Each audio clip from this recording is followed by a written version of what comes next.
الحمد للہ وحدہ والصلاة والسلام علی من لا نبی بعد اما بعد فاعوذ باللہ من الشیطان الرجیم بسم اللہ الرحمن الرحیم۔ محترم ساتھیوں، اللہ جل شانہ کی جیسی شان ہے ویسے ہی اللہ جل شانہ کی عنایات ہیں، نوازشات ہیں۔ ہر بندہ پر اللہ جل شانہ نے طرح طرح کے انعامات کیے ہیں۔ دنیا میں اور آپ سمجھتے ہیں کہ ہمارے پاس مال نہیں ہے، اپنے آپ کو کوستے ہیں، ذلیل ٹھہراتے ہیں۔ ہمارے پاس گھر نہیں ہے، محلات نہیں ہے، تجارت نہیں ہے۔ بعض اوقات باتوں باتوں میں کہتے ہیں کہ یہ میری اوقات ہے، وہ میری اوقات ہے۔ محترم ساتھیوں، اس امت کی بہت بڑی اوقات ہے۔ یہ چھوٹی چھوٹی باتوں پر پریشان نہیں ہونا چاہیے، اپنے رب سے مایوس نہیں ہونا چاہیے۔ تجھے اللہ نے عظیم بنا ہے۔ سب سے بڑی نعمت تو یہ کہ اللہ جل شانہ نے مجھے اور آپ کو اشرف المخلوقات پیدا کیا۔ یہ کتنی عظیم نعمت ہے کہ انسانوں میں اللہ چاہتے ہیں کسی جانور میں ہمیں پیدا کرتے ہیں، کسی اور مخلوق میں پیدا کرتے ہیں، لیکن سب سے بڑی جو ہمیں نعمت دی گئی ہے وہ یہ کہ اللہ نے ہمیں انسان پیدا کیا۔ یہ سب سے بڑی نعمت ہے، اور ہم نے اللہ سے کوئی درخواست نہیں کی کہ اللہ ہمیں تو انسان پیدا کرنا، لیکن اللہ نے اپنے فضل کا معاملہ فرمایا۔ حالانکہ جنات ہیں، فرشتے ہیں، جنات آگ سے پیدا ہوئے، فرشتے نور سے پیدا ہوئے، لیکن اللہ نے اس انسان کو کیا فرمایا کہ اشرف المخلوقات۔ یہ سب سے بڑی نعمت ہے۔ دنیا کے نعمتیں جتنی ہیں، مال، جائیداد، یہ اس نعمت کے مقابلے میں کچھ نہیں ہے۔ پھر ہم کہتے ہیں نا کہ ہماری اوقات کیا ہے؟ تیری اوقات تجھے رب نے بتائی کہ تجھے میں نے اشرف پیدا کیا۔ اس کے بعد جو اللہ نے سب سے بڑا مجھ پر اور آپ پر احسان کا معاملہ فرمایا ہے، اس نعمت کا دنیا میں کوئی متبادل نہیں۔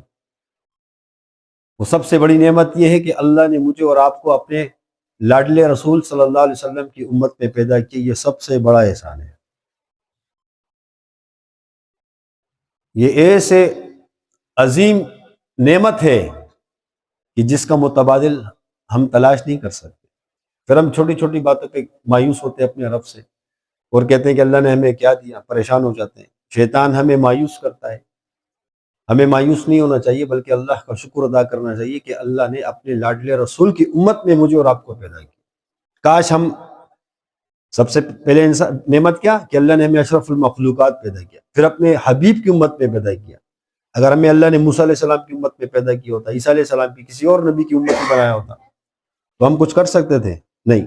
لیکن یہ اللہ نے بڑا احسان کا معاملہ کیا کہ مجھے اور آپ کو اپنے حبیب صلی اللہ علیہ وسلم کی امت میں پیدا کیا، جس کے بارے میں اللہ فرماتے ہیں، اے میرے محبوب، اگر تجھے بنانا نہ ہوتا میں پوری کائنات کو نہ پیدا کرتا، نہ آدم علیہ السلام کو پیدا کرتا، نہ شیس علیہ السلام کو، نہ نوح علیہ السلام کو، نہ ابراہیم علیہ السلام کو، کسی نبی کو پیدا نہ کرتا، نہ جبرائیل کو پیدا کرتا، نہ میکائیل کو، نہ اسرافیل کو، نہ اسرائیل کو، نہ کسی فرشتے کو، نہ پہاڑوں کو، نہ آسمانوں کو، نہ دریا کو، نہ سمندر کو، نہ ہواؤں کو، نہ پانی کو، نہ جنگل کے اندر رہنے والے درندوں کو، نہ سمندر کے اندر رہنے والی مچھلیوں کو، نہ چاند کو، نہ تارے کو۔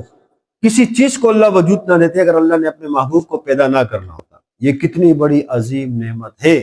آج ہم چھوٹی چھوٹی باتوں پر اللہ سے مایوس ہوتے ہیں اور پریشان ہوتے ہیں۔ کسی اور کے پاس مال دیکھتے ہیں، پریشان ہو جاتے ہیں۔ کسی اور کے پاس کسی نعمت کو دیکھتے ہیں، پریشان ہوتے ہیں۔ اپنے آپ کو ہم دیکھیں کہ اللہ نے مجھے اور آپ کو کتنا عظیم نعمتوں سے نوازا ہے۔ محترم ساتھیوں، یہ بڑی عظیم نعمت ہے۔ موسیٰ علیہ السلام نے اللہ سے عرض کیا، اے اللہ، مجھ سے بہترین کوئی امت ہے؟ مفہوم اس طرح سے، اللہ جل شانہ نے ارشاد فرمایا، ہاں تجھ سے بہترین امت ہے، یا اللہ وہ امت مجھے دے دے۔ فرمایا نہیں، وہ آپ کو نہیں دی جا سکتی۔ فرمایا اللہ میں تو کلیم اللہ ہوں، یعنی ایسے کلیم اللہ تھے کہ اللہ سے ہم کلام ہوتے تھے، راز و نیاز کی باتیں ہوتی تھی، جلالی پیغمبر تھے، جلالی رسول تھے اللہ کے۔ فرمایا ایک راز و نیاز ہوتا ہے نا، ایک ناز تھا اللہ کے اوپر کہ اللہ یہ امت تو مجھے دے، کہ مجھ سے بھی بہترین کوئی امت ہے۔ فرمایا نہیں، وہ تجھے نہیں دے سکتا۔ وہ میں نے اپنے حبیب کو دی ہے. فرمایا اللہ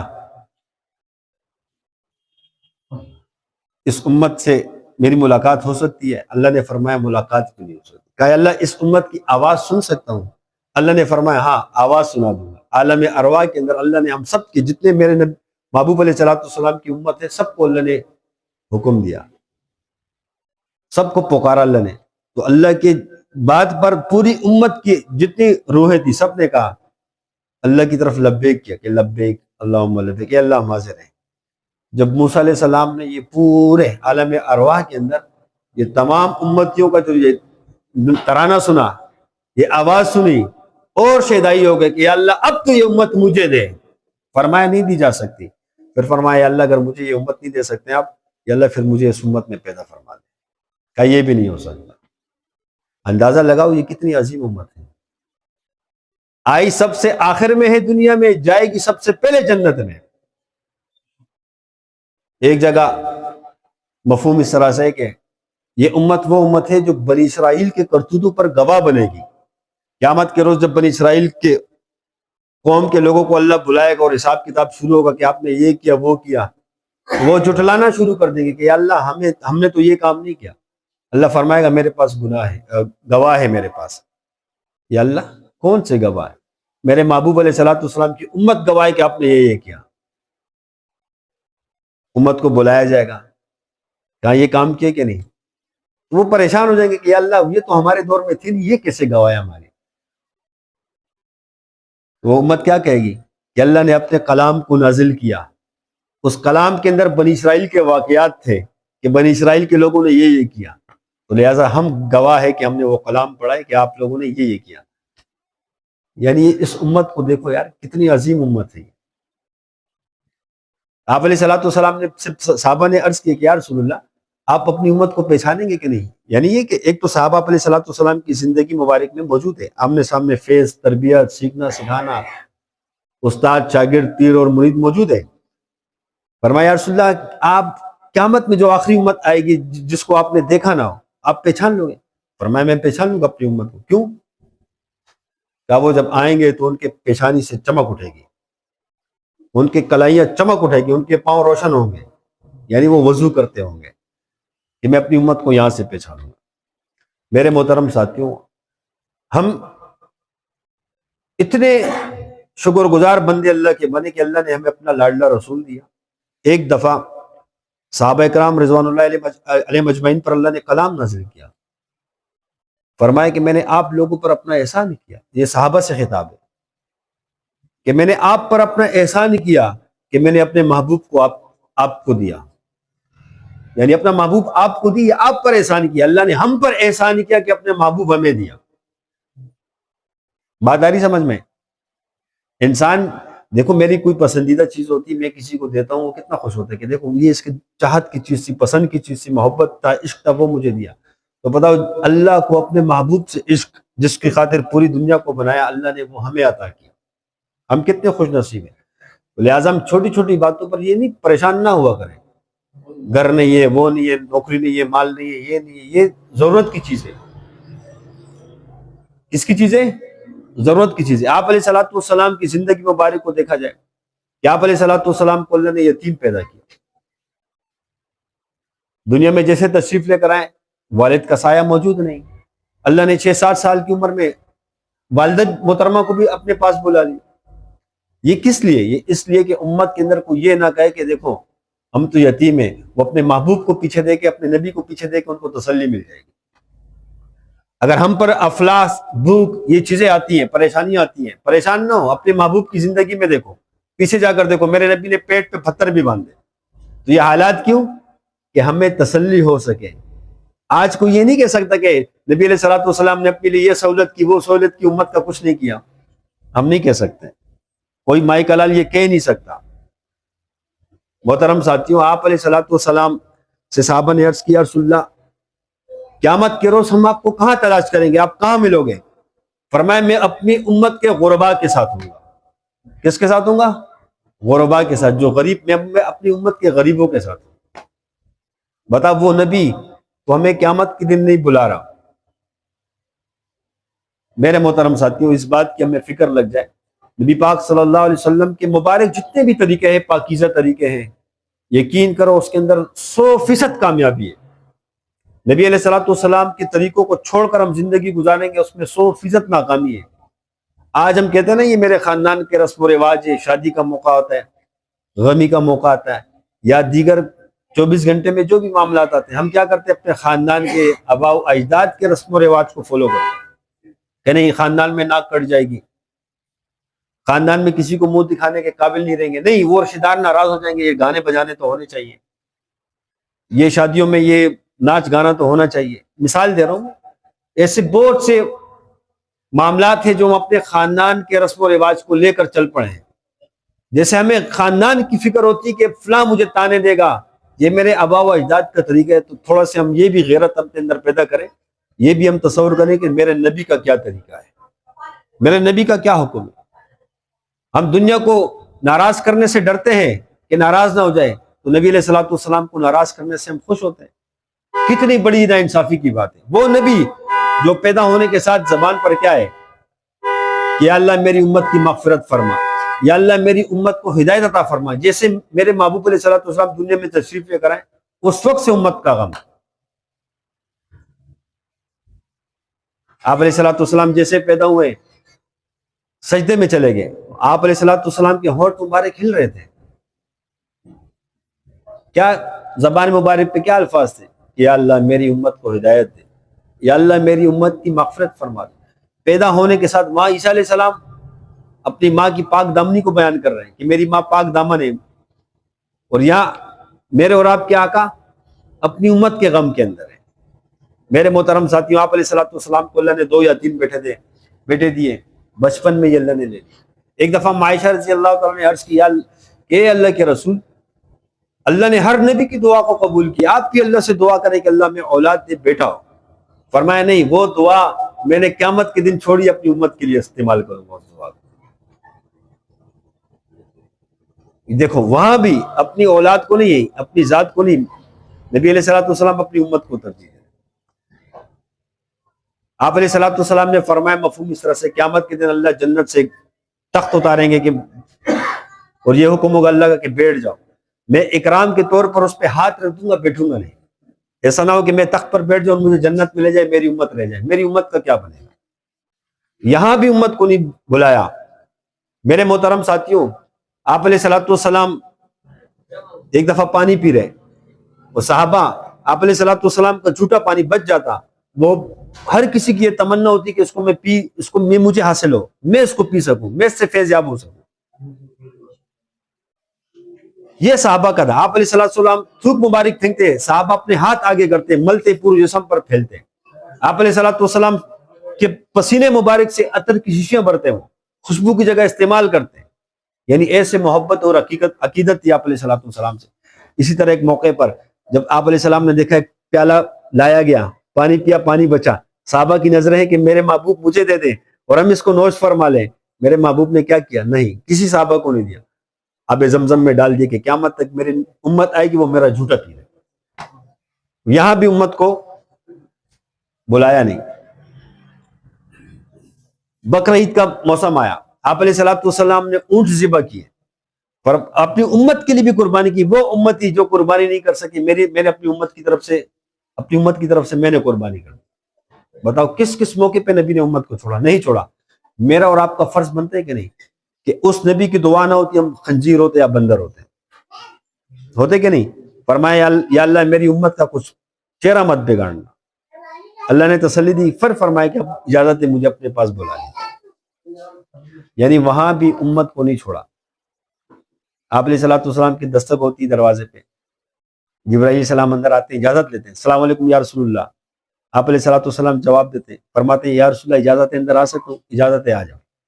پھر فرماتے ہیں یا رسول اللہ باہر موت کا فرشتہ کھڑا ہے۔ فرمایا یا رسول اللہ موت کا فرشتہ آیا ہوا ہے، آپ بلاؤ، اجازت ہے۔ جیسے اندر داخل ہوا اسرائیل علیہ السلام، پہلے سلام کیا، جواب دیا، فرمایا یا رسول اللہ نے فرمایا میرے محبوب آنا چاہے تو لے آنا، نہ آنا چاہے تو چھوڑ کے آنا۔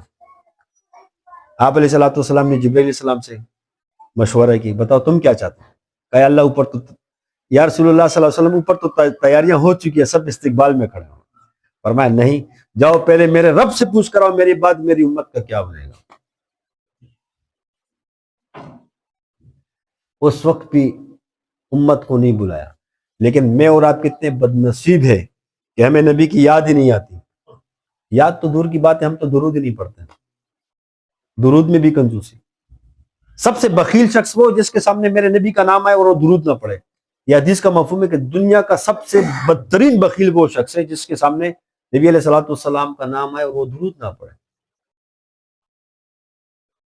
میرے محترم ساتھیو، حضرت ابی بن کعب رضی اللہ تعالیٰ عنہ آتے ہیں، فرماتے یا رسول اللہ میں نے ایک وقت کا تعین کیا ہے جس میں میرا دل چاہتا ہے کہ کچھ وقت آپ پر درود پڑھو، کچھ وقت اللہ کا ذکر کرو۔ آپ علیہ الصلوۃ والسلام نے فرمایا کہ بہت خوشی کی بات، کہا اس کو تھوڑا اور بڑھا دو درود کو۔ پھر فرماتے یا رسول اللہ میرا دل چاہتا ہے کہ سارے وقت آپ پر درود ہی پڑھا کرو۔ آپ علیہ السلام نے فرمایا پھر تجھے اللہ سے مانگنا نہیں پڑے گا، بن مانگے تجھے اللہ ساری چیزیں خود عطا فرمائے گا۔ یہ درود شریف کی برکات ہے۔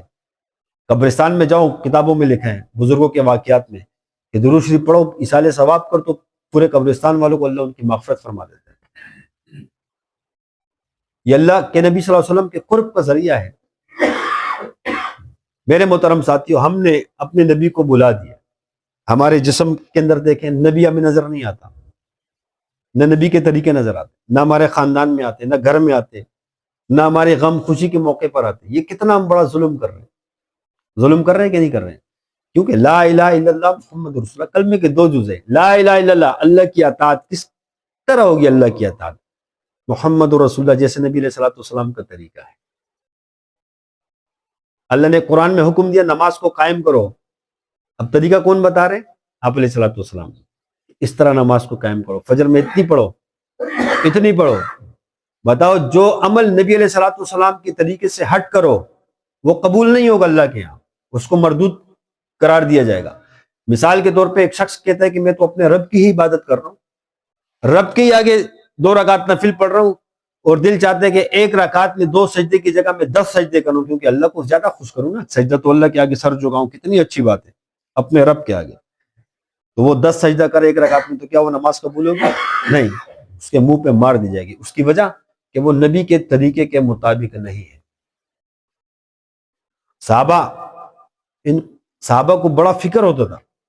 ایک دفعہ ایک صحابہ کی جماعت آپ علیہ الصلوۃ والسلام کے ساتھ جا رہی ہے، صحابہ پیچھے کچھ آگے، آپ علیہ الصلوۃ والسلام کے چلتے چلتے سامنے ایک نالا ہے، آپ علیہ السلام نے اس کو پار کیا نالے کو۔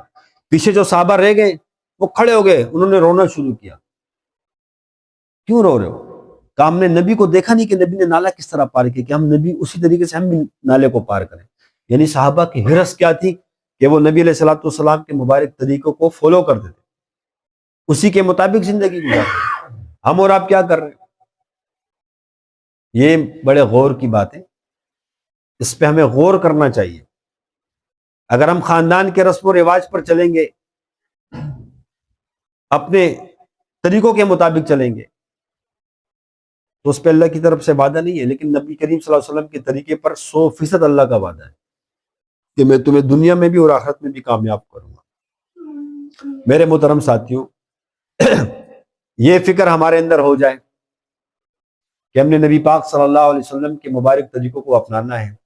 ہم مطالعہ کریں، گھر میں بچہ پیدا ہوا، اب ایک تو یہ کہ خاندان کا رسم، ایک ہے نبی کا رسم، نبی کا طریقہ، دونوں کے اندر فرق ہے۔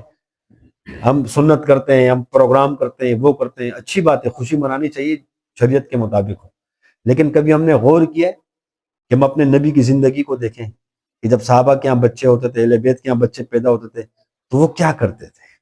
کبھی ہم نے غور کیا؟ نہیں کیا۔ تو یہ سیکھنے کی ضرورت ہے۔ ایسا نہیں کہ آپ علیہ الصلوۃ والسلام کو کوئی طریقہ ہمیں کہیں نہیں ملتا۔ بچے کے پیدا ہونے سے لے کر موت تک، قبر تک، تمام آخری مراحل تک کہ اللہ نے آپ علیہ الصلوۃ والسلام کے تمام مبارک طریقے موجود ہیں۔ فرق اتنا ہے کہ ہم مسلمان آج بڑے کمزور ہو گئے، ہم اس طریقوں کو اپناتے نہیں ہیں، لہذا اس بات کا غم ہمیں لگ جائے کہ اس کو ہم زندہ کریں۔ مثال کے طور پر نبی کریم صلی اللہ علیہ وسلم کی سنت اعمال کی ایک مثال دے رہا ہوں۔ آپ علیہ الصلوۃ والسلام کی شادی ہوئی، آپ علیہ الصلوۃ والسلام نے صحابہ کو دعوت دی اپنے ولیمے پر. اب صحابہ کے سامنے آپ علیہ السلام نے دودھ کا پیالہ پیش کیا. اب جس طرح ساتھی بیٹھے ہوئے اس طرح دودھ کے پیالہ ایک کے پاس گیا, اس نے کچھ پیا, آگے ٹرانسفر کیا, آگے کرتے کرتے کرتے ایک پیالہ سب نے پیا. اب یہ بھی ولیمہ نبی کا. اس طرح ولیمہ کبھی زندگی میں کسی کا دیکھا ہوا مناتے ہوئے؟ نہیں. ایک موقع پر آپ علیہ الصلوۃ والسلام نے ولیمہ کس طرح کیا, اپنے شاگردوں کو دعوت دی کہ آج میرا ولیمہ ہے, اپنے اپنے گھر سے سب لے کر آنا, مل کر کھائیں گے. تو کیا کسی شادی پہ آج تک ہم نے کبھی دیکھے؟ 40 سال تو میری عمر ہو گئی ہے, آج نے کبھی اپنی زندگی میں دیکھے اس سنت کو زندہ ہوتے ہوئے, اس سنت پر کسی نے عمل کرتے ہوئے؟ نہیں دیکھا نا. اب اگر ہم کسی کے سامنے یہ بات کرتے ہیں تو یہ بات ہمیں ایک مایوب سی لگتی کہ یار یہ کون سی بات ہوگی, کھلا نہیں سکتا اور یہ کرتا. بھائی کھلانے کی بات نہیں ہے, یہ بھی نبی کا طریقہ ہے, اس کو بھی زندہ کریں نا. نبی کے تمام طریقے زندہ ہو جائیں. وہ کسی نے بڑی پیاری بات کی کہ لوگ رفع دین کیوں کرتے ہیں, تو ایک عالم نے بڑا بہترین جواب دیا, کہا رفع دین اس لیے کرتے ہیں کہ اللہ نے اپنے نبی کے تمام طریقوں کو زندہ رکھنا ہے. کوئی رفع دین کرتا ہے, کوئی ہاتھ چھوڑ کے پڑھتا ہے, اور کوئی باندھ کر پڑھتا ہے. یہ تینوں نبی کے طریقے ہیں, تو یہ نبی کے طریقے زندہ ہے. اللہ نے ایسے لوگ پیدا کیے. دیکھو اللہ وہ اپنے محبوب کے طریقے پیارے ہیں نا. ہم بحیثیت مسلمان ہونے کے ناطے ہمارے گھروں کے اندر شادی کے رواج آئے, ہم نے ولیمے بڑے کیے. اب یہ 2 سنتیں, اس کو کون زندہ کرے گا, اس پر کون عمل کرے گا؟ یہ جو 200 شہیدوں کا جو اجر ہے نا, وہ اس سنت پر ہے جو سنت بھول چکی ہو, اس پر عمل کریں گے. 200 شہداء بدر کے شہداء جس طرح اللہ تعالیٰ فرمائیں گے. ایک حدیث میں آتے کہ 600 شہیدوں کا اجر ملے گا. ایک وہ ولیمہ بھی آپ علیہ السلام نے کیا کہ خود سب کو کھلایا جیسے ہمارے یہاں ہوتا ہے. اس ایک ولیمے کو ہم سب نے پکڑا ہے. یہ 2 طریقے, اس کو بھی زندہ کریں. کیا خیال ہے؟ کم سے کم ہم خود نہ کر سکتے, اپنی اولادوں میں ہم نیت کریں کہ میں نے نبی کی یہ 2 ولیمے بھی زندہ کرنا. یہ تو کر سکتے ہیں نا, خرچہ بھی نہیں ہوگا, اور جب نبی کی سنت مبارک ہوگی اس شادی میں برکت کتنی ہوگی. عرض کرنے کا مقصد یہ ہے کہ یہ تو صرف ایک مثال دے کے سمجھا رہا تھا کہ اس طریقے سے نبی علیہ الصلوۃ والسلام کی مبارک طریقے پہ ہم زندگی گزاریں گے. خدا کی قسم سے دنیا میں بھی 100% اللہ ہمیں فائدہ دے گا, اور آخرت میں تو ضرور دے گا انشاءاللہ. آج ہمیں اس بات کی فکر لگ جائے. کیا خیال ہے؟ فکر کرتے ہیں نا, عزم کرتے ہیں کہ انشاءاللہ تعالی جو ہم سے ہو گیا کمی کوتاہی ہوگی اس پہ ہم توبہ استغفار کریں. لیکن اب جو ہماری زندگی ہے, ہم کوشش کریں کہ نبی علیہ الصلوۃ والسلام کے مبارک طریقوں کو اپنائیں. ہر معاملے میں, ہر لحاظ میں اس پر عمل کرنے کی کوشش کریں. کریں گے نا انشاءاللہ؟ ساتھ ہی اپنا آثار لگا.